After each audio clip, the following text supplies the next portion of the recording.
그래서 정거리 그 교화소 그 수용소까지 내가 가게 된 거예요. 예, 사면을 받았고 Eu cheguei ao campo de 갔는데 trabalho 그 forçado. 정원 앞에 가서 이제 Fiquei em 내가 frente a um 서서 portão com 볼 um 때 muro alto. 그 아주 뭐 잎이 높아요. 그런데 그 감옥은 이제 빙결로 울타리가 있거든요. Em 울타리가 cima 있는데 dele 그 havia uma cerca de arame 긴 farpado. 게 아마 이거보다 더 Eu vi 높은 canhões e 쌓고 muitos 그다음 그 homens nos 위에는 vigiando. 같이 철조망 이제 석줄로 이제 있어요. Se 그렇게 acontecesse 있고 alguma rebelião 매 no campo, 기마다 포대가 esses 있어요. canhões 이렇게 seriam 예, usados. 포대를 지어놓고 군인들이 항상 무장을 갖추고 위에서 이제 그 밑을 감시하고 있어요, 죄인들을. 그래서 그 밑에서 Acima 뭐 do portão de 만약에 entrada havia uma placa 총질난다든가 onde estava 무슨 일이 있으면 escrito: Não 거기서 tente 다 fugir, 즉시에 você 사격을 해서 morrerá. 다 죽일 수 있는 이런 장치가 다 되어 있고 그렇게 된 형편인데 그 철대문 Só esse aviso já deixaria qualquer um com medo. 올리다 보니까 철대문 위에는 뭐라고 썼냐면 Parada ali, 도주하지 orei 말라, até 도주는 abrirem o 사회를 portão. 지킨다. 이렇게 딱 써놨어요. 거기서 Eu 죄인들이 disse a 그 Deus: 글을 보면서 Senhor, eu sou fraca. 그런 Se eu 마음이 entrar 오르게 aqui, 되더라고요. 그래서 será que 난 algum 그걸 dia 보면서 sairei 내가 viva? 주님께 기도하기를 주님, 내 아직 몸이 아직 잘 회복되지도 못했는데 이 문턱을 오늘 넘어갔다 살아서 이 길을 넘어올 수 있겠습니까? Todos os anos, a Portas Abertas divulga uma lista com os 50 países do mundo onde é mais difícil ser cristão. A Coreia do Norte é o primeiro colocado dessa lista. Em nenhum outro lugar os cristãos enfrentam perseguição tão severa como ali. O regime comunista controla o dia a dia da população e nada passa desapercebido. Os ditadores da dinastia Kim pedem adoração como se fossem deuses e há espiões por toda parte. Os cristãos são o inimigo número 1 do governo, pois eles adoram outro Deus e não prestam culto ao ditador. Quando são descobertos, são executados ou levados a campos de trabalho forçado. Estima-se que o número de cristãos nesses campos hoje está entre 50 e 70 mil. Para o mundo, o governo se esforça para parecer perfeito, mas por trás disso está a verdadeira face da Coreia do Norte. Hye Yu é uma norte-coreana que viveu no país quase toda a sua vida. Por razões de segurança, ela não pode mostrar o rosto. Seu nome verdadeiro e o lugar onde vive também não podem ser revelados. No primeiro episódio, ela contou que já acreditou na ideologia do Estado antes de se tornar cristã. Após a morte de seu marido na prisão, havia apenas uma esperança para conseguir sobreviver: fugir da Coreia do Norte. O caminho em direção à Coreia do Sul tem uma fronteira difícil de ultrapassar. Restou somente uma possibilidade: fugir pelo norte para a China. Eu atravessei 2 vezes a fronteira da China. Na primeira vez, eu fui capturada, mandada de volta e colocada por algum tempo em um campo de reeducação.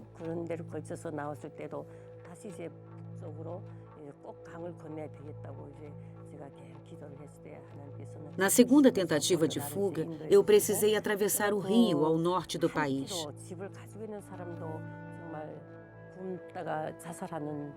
E Deus me guiou ao lugar certo.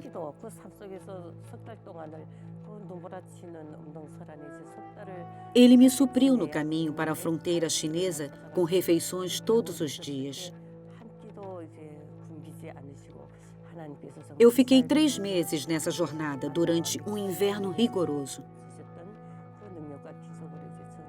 Em todos os vilarejos que passei, acontecia uma espécie de encontro em que as pessoas se criticavam e deduravam uns aos outros. Por isso, era perigoso eu ficar muito tempo em um lugar só. Mas Deus sempre providenciou um lar que pudesse me receber.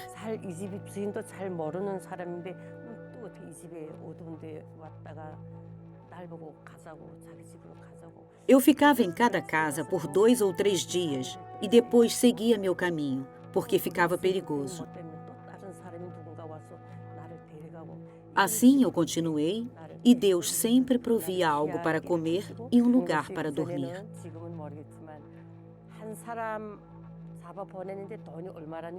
Eu não sei como é hoje, mas naquele tempo as pessoas diziam que para cada fugitivo que fosse mandado de volta para a Coreia do Norte, o país pagava uma recompensa à China. Essa recompensa deveria ser paga em dólares, mas como não havia mais dinheiro, a China e a Rússia recebiam vigas de madeira. Era uma viga por pessoa. Eu vi uma vez muitas vigas de madeira sendo transportadas para a China. Alguém me explicou. Devem ter trazido fugitivos de novo. Talvez a Coreia do Norte tenha pedido à China que prendesse os fugitivos e os enviasse de volta.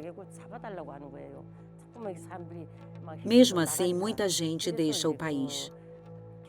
Os chineses que denunciam os fugitivos recebem recompensa.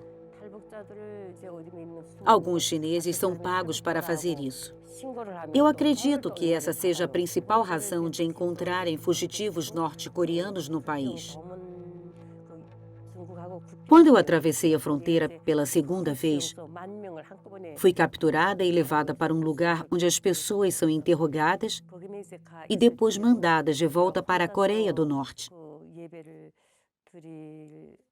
Esse lugar foi construído para 10.000 prisioneiros. Lá eu celebrei sozinha e em segredo um culto a Deus. Quando vinha a oportunidade, tentava compartilhar com outros prisioneiros sobre Deus e Jesus Cristo. Uma vez eu estava com 35 mulheres em uma cela.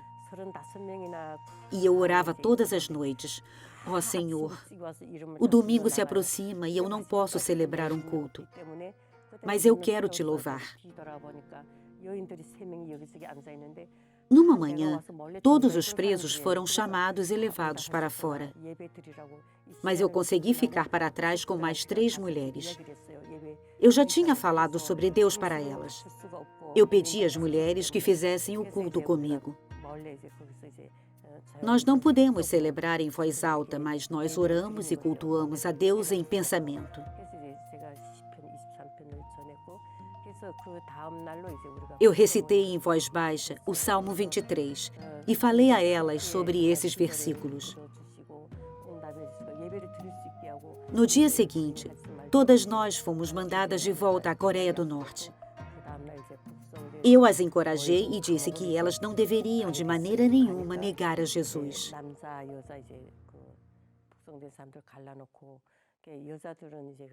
Na Coreia do Norte, eu fui presa. Era uma prisão mista e as mulheres foram separadas dos homens. Alguns soldados vieram para nos organizar. Todas nós tínhamos que tirar a roupa e 5 mulheres foram levadas a uma sala para fazer exame corporal. Eles pareciam procurar coisas importantes, como dinheiro. Olhavam na boca, embaixo das axilas e nos pés. Vasculharam tudo para ver se havia dinheiro escondido. Algumas mulheres enrolavam o dinheiro em um plástico e o colocavam entre as pernas, ou o engoliam. Elas tinham que pular de 50 a 100 vezes para que caísse o que estava escondido. Quando nada caía, os soldados colocavam luvas de plástico e começavam a tocá-las por toda parte.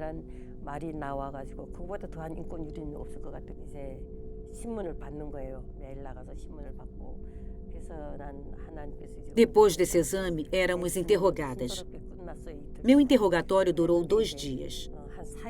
No 4º dia, chamaram a mim e outras 3 mulheres.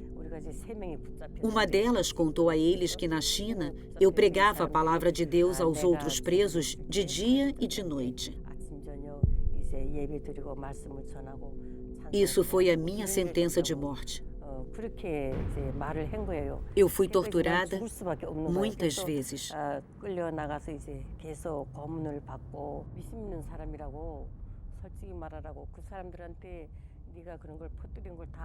Os guardas da prisão me acusavam de pertencer a uma seita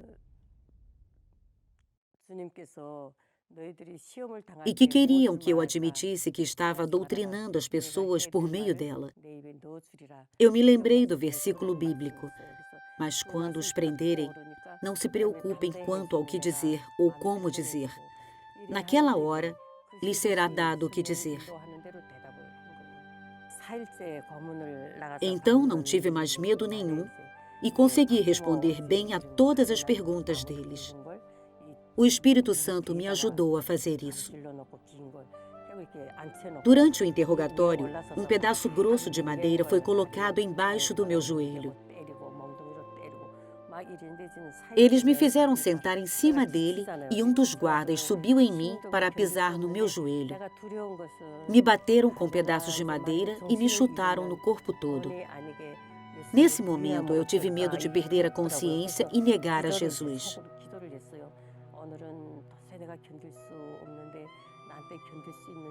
Então, eu orei ao Senhor em pensamento. Confessei que não aguentava mais e acabaria negando a Jesus. Mas Ele decidiu me dar forças para suportar. Eu ouvi uma voz que me dizia: pense no sofrimento de Jesus na cruz. Eu fiquei assustada. Até aquela hora estava tentando suportar tudo com minhas próprias forças. Nesse momento, passou um filme na minha mente.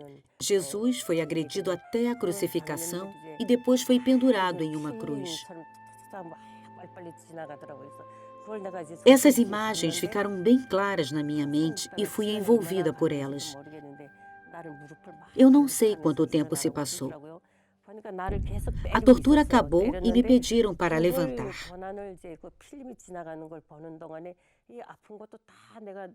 Antes disso, me bateram muito, mas como eu estava com olhos fixos nesse filme interno, não senti nenhuma dor. Então, fui mandada de volta à minha cela.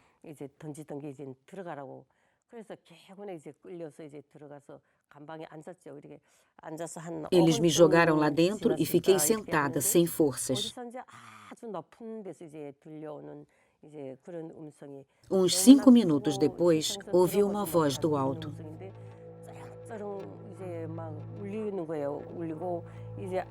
Ela era estrondosa e profunda. A parede começou a balançar como em um terremoto e a voz me disse: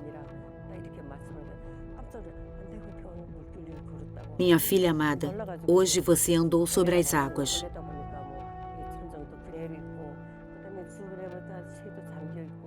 Eu olhei para cima, assustada. Na cela havia mais 12 mulheres além de mim. Porém, elas não perceberam nada. Então eu descobri que Deus está sempre comigo, em todas as circunstâncias. Ele conhecia minha dor e viu o que fizeram comigo. Ficou claro que Deus me segurava em suas mãos. Depois disso, não fui mais torturada.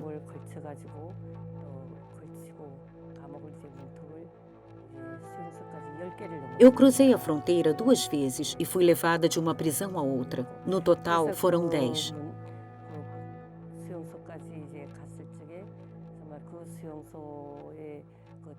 Depois da prisão, cheguei ao campo de trabalho forçado e fiquei em frente ao portão de entrada. Eu estava desnutrida e por isso eu não conseguia escutar nem enxergar direito.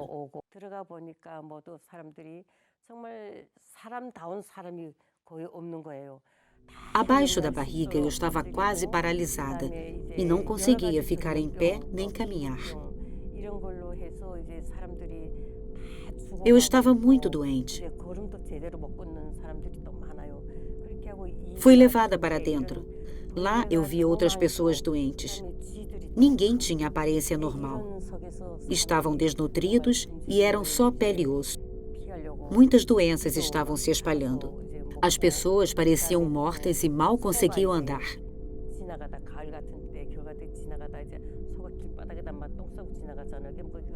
As celas onde dormíamos estavam infestadas de pulgas e piolhos.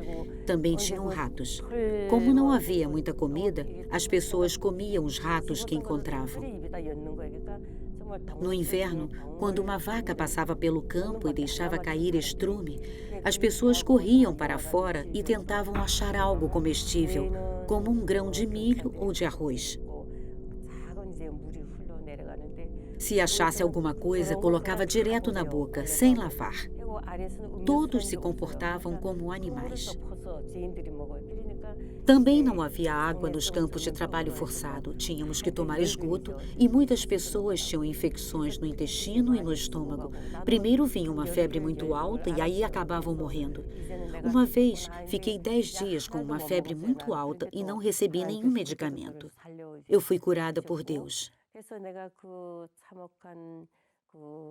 Mas muita gente morreu dessa forma. Outros morreram em acidentes. Quando tentavam fugir, eram capturados e executados. Essa situação me lembrou das 10 pragas no Egito. O campo de trabalho forçado era igual a uma das pragas enviadas por Deus. Eu agradeci ao Senhor por ter me mandado para aquele lugar e ter me mostrado que o tempo de Deus está próximo.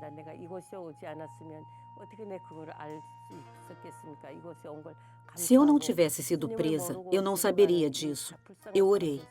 Senhor, há muitas pessoas que talvez morram aqui sem te conhecer. Eu serei sal e luz para elas. Senhor, me ajude a fazer isso. Eu pedi isso assim que cheguei lá e orei de todo o coração por 3 dias seguidos. No terceiro dia, repeti essa oração e ouvi Deus me dizer: compartilhe o que você tem e esteja pronta a se sacrificar. Eu respondi na hora: Senhor, eu posso me sacrificar, mas o que eu posso compartilhar com essas pessoas se eu não tenho nada? O que eu posso compartilhar? Essa foi uma grande lição. Todos os dias eu recebia uma porção de alimento. Eu vi que poderia compartilhar essa comida. Então comecei em cada refeição a repartir a minha parte. Qualquer alimento era valioso ali, pois recebíamos muito pouco para sobreviver.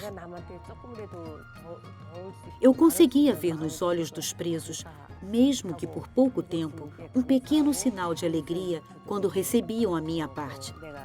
Ver essa alegria era uma grande satisfação para mim.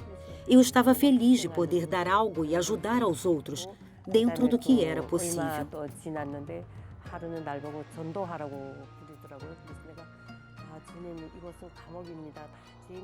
Alguns dias depois, recebi uma tarefa de Deus: falar sobre ele no campo de trabalho forçado. Eu disse para Deus: Senhor, aqui é uma prisão. Se me virem fazendo isso, serei executada. A princípio, eu não sabia como compartilhar, mas Deus me mostrou a quem falar e como anunciar a palavra. Quando Deus me guiava para uma pessoa, eu a seguia até o banheiro e ensinava sobre a Bíblia. Citava a passagem do livro de Atos, capítulo 16, versículo 31, que diz: eles responderam: creia no Senhor Jesus e serão salvos, você e os de sua casa. Eu dizia: aqui no campo sua vida pode acabar. Existe muita dor aqui. Você quer sofrer para sempre? Deus não salva só a você, mas também a sua família. Aceite Jesus no seu coração e você será salvo.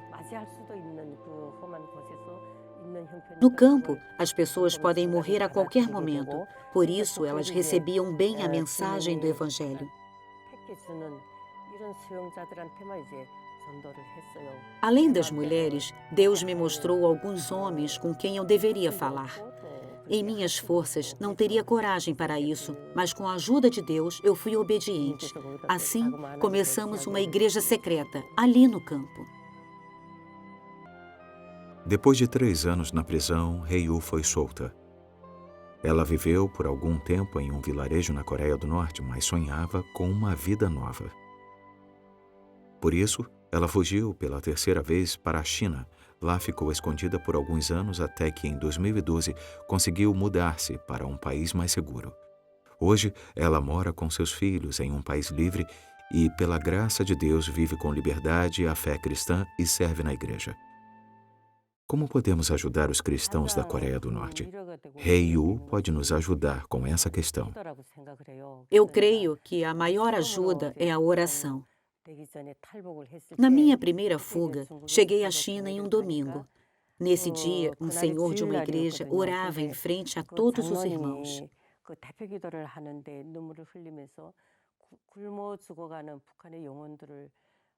Ele chorava muito e clamava de todo o coração pelos norte-coreanos.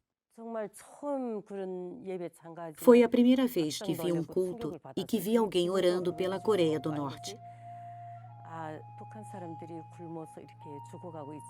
Isso me impactou de forma profunda e ainda toca meu coração. Descobri que muitos cristãos oram pelos norte-coreanos que vivem oprimidos e morrem de fome.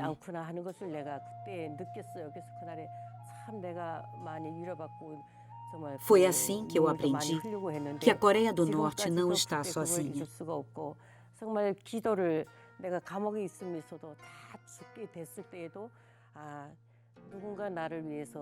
Quando estive doente na prisão, eu sabia que muitos irmãos oravam por mim, mesmo sem me conhecer. Esse pensamento sempre me consolou.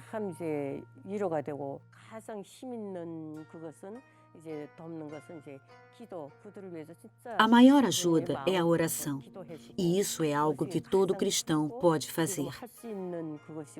Eu creio que Deus sempre ouve as orações.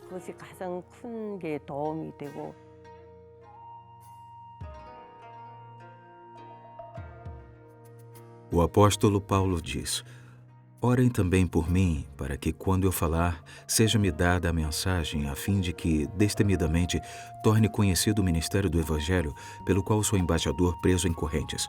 Orem para que, permanecendo nele, eu fale com coragem, como me cumpre fazer. Efésios 6, 19 e 20. Esse testemunho representa a história de milhões de cristãos ao redor do mundo que são perseguidos por causa da fé em Jesus Cristo. Para saber mais sobre a Igreja Perseguida, cadastre-se e receba material exclusivo. Acesse o site www.portasabertas.org.br/cadastro ou contate-nos através do WhatsApp 11 4949 5012.